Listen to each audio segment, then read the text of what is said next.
step by step, an easy way to learn English.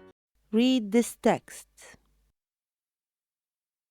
One day, I was going to a friend, and suddenly, while crossing the road, I saw an old friend of mine who was very annoying. I tried to hide behind a woman, but it was too late. He saw me too. He ran to me, and I couldn't avoid him anymore.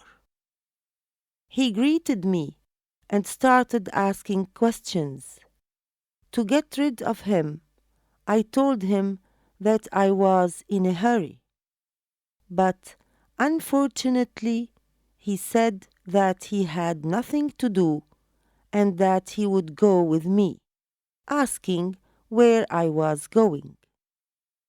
So I had a great idea to tell him that I was going to the dentist. He insisted on going with me. There was a dentist nearby, and he was my friend. So we went there, and I entered the clinic while he waited in the waiting room, reading a magazine. I told the dentist about him, and he took me to a back door from which I left, leaving my old friend back in the waiting room.